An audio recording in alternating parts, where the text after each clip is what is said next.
Assalamualaikum warahmatullahi wabarakatuh. Selamat pagi. Saya ucapkan selamat datang bagi peserta didik baru SMK Negeri Prigen tahun ajaran 2020-2021. Pada pagi ini saya akan menyampaikan materi tentang pendidikan karakter. Sebelum kita menginjak ke materi pendidikan karakter, perkenalkan dulu, nama saya adalah Sulistiawan. Saya di sini adalah pengajar matematika. Baik, kita akan menginjak ke materi, yaitu pendidikan karakter. Apa sih pendidikan karakter itu?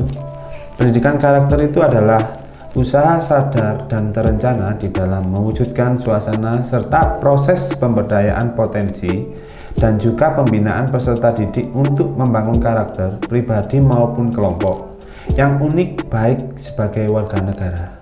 Bagaimana cara mewujudkan pribadi yang unik dan baik seperti pada penjelasan tersebut, maka pentinglah kita memerlukan sebuah pendidikan.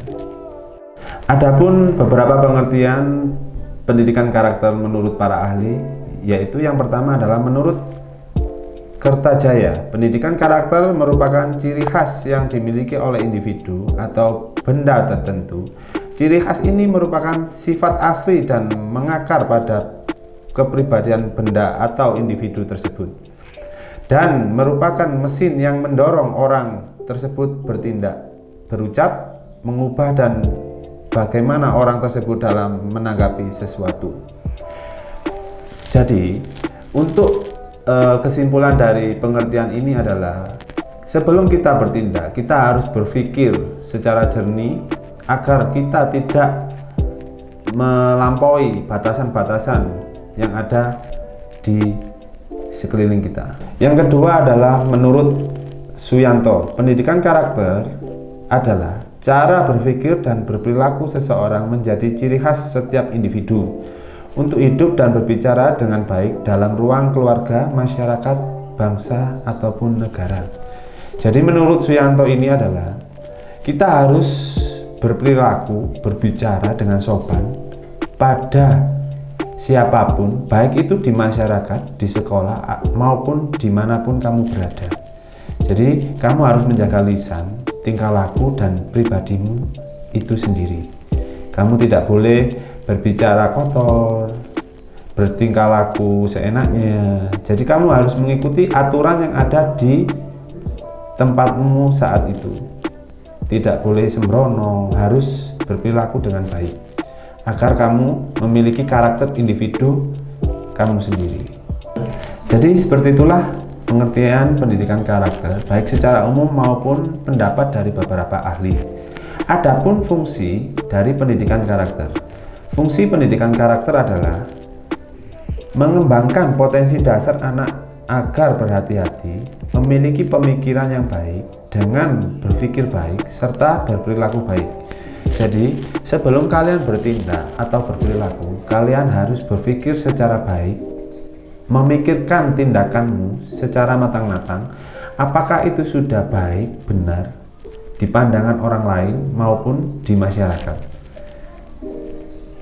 Bahwasannya itu adalah mencerminkan karaktermu yang ada di masyarakat, di sekolah, maupun di mana saja. Fungsi pendidikan karakter secara garis besar adalah untuk memperkuat dan membangun anak bangsa yang multikultur. Apa sih multikultur itu? Multikultur adalah istilah yang digunakan untuk menjelaskan pandangan tentang keragaman budaya yang ada di Indonesia. Kalian tahu sendiri kan tentang keragaman budaya yang ada di Indonesia ini, baik itu adat, tingkah laku, bahasa yang digunakan, itu sangat beragam sekali. Jadi kalian harus menghargai setiap keragaman budaya tersebut. Maka oleh sebab itu, pentinglah kita mempelajari tentang pendidikan karakter, yaitu untuk menghargai keragaman budaya yang ada di sekelilingmu. Adapun fungsi lain dari pendidikan karakter adalah meningkatkan peradaban manusia dan bangsa yang baik di dalam pergaulan dunia. Kalian tahu sendiri Indonesia adalah bagian dari dunia atau bagian dari bangsa-bangsa yang ada di dunia. Bagaimana kita bergaul dan meningkatkan harkat martabat bangsa yang baik, yaitu dengan pentingnya kita mempelajari pendidikan karakter. Apakah tujuan pendidikan karakter itu? Jadi, tujuan pendidikan karakter adalah membentuk bangsa yang tangguh, berakhlak mulia, bermoral, bertoleransi, bekerja sama, atau bergotong royong. Selain itu, pendidikan karakter bertujuan untuk membentuk seseorang atau menciptakan seseorang agar berkembang secara dinamis, berorientasi pada pengetahuan teknologi untuk menciptakan manusia yang beriman, bertakwa kepada Tuhan Yang Maha Esa. Jadi dengan pendidikan karakter, kalian dapat meningkatkan keimanan kalian terhadap Tuhan Yang Maha Esa. Oleh sebab itu, pentinglah kita mempelajari tentang pendidikan karakter agar kita lebih bertakwa dan beriman kepada Tuhan Yang Maha Esa. Nah, apa saja sifat yang ada dalam pendidikan karakter? Sifat yang ada dalam pendidikan karakter ada 18, yaitu yang pertama adalah religius, yaitu kita harus meningkatkan keimanan kita terhadap Tuhan Yang Maha Esa. Oleh sebab itu kita harus lebih religius dibanding sebelumnya. Yang kedua adalah jujur dalam tingkah laku, bertindak, berbicara, dan lain sebagainya. Jadi kita harus selalu jujur terhadap apapun hal yang kita hadapi. Yang ketiga adalah toleransi. Jadi kita harus saling bertoleransi, baik itu antar umat beragama, antar teman, antar suku, antar ras, dan lain sebagainya. Tentunya banyak keragaman yang akan kita hadapi dalam kehidupan berbangsa dan bernegara. Yang keempat adalah disiplin, baik itu disiplin waktu dan tingkah laku. Jadi kita harus berperilaku disiplin dimanapun kita berada, yaitu dengan disiplin waktu dan tingkah laku. Yang kelima adalah kerja keras. Jadi jika kita ingin mencapai sesuatu, maka kita harus bekerja keras dan bersungguh-sungguh untuk mencapai cita-cita kita tersebut. Yang keenam adalah kreatif. Kita harus berpikir kreatif menghadapi segala sesuatu yang ada di sekeliling kita. Untuk menyikapinya kita harus berperilaku kreatif. Tentunya dengan tidak mengesampingkan norma-norma yang ada di sekeliling kita. Yang ketujuh adalah mandiri. Jadi kita dituntut untuk mandiri. Dalam pendidikan karakter kita dituntut untuk mandiri. Kita tidak boleh bergantung pada orang lain, pada orang tua, dan pada teman. Yang ke-8 adalah demokratis. Demokratis adalah kita harus berani menyampaikan pendapat kita yang tentunya tidak bersinggungan dengan atau melenceng dari norma-norma yang ada. Jadi selama itu benar, kita harus berani mengungkapkan atau menyampaikan pendapat kalian terhadap sesuatu yang ada di sekeliling kalian. Yang ke-9 adalah rasa ingin tahu. Jadi dengan rasa ingin tahu itu kita akan memperoleh banyak ilmu, yaitu dengan kita gemar membaca, sering belajar. Dalam hal apapun kita harus sering belajar dan mengembangkan rasa ingin tahu kalian. Tentunya dalam rasa ingin tahu yang baik, bukan yang buruk. Yang ke-10 adalah semangat kebangsaan. Jadi kita harus menjunjung tinggi negara kesatuan kita Republik Indonesia, yaitu dengan mengikuti upacara bendera setiap hari Senin, menjunjung tinggi bendera merah putih dan Pancasila. Yang ke-11 adalah cinta tanah air. Cinta tanah air hampir sama dengan semangat kebangsaan, karena kita harus mencintai tanah air. Bagaimana kita mencintai tanah air? Berarti kita harus mencintai segala sesuatu yang ada di Indonesia ini.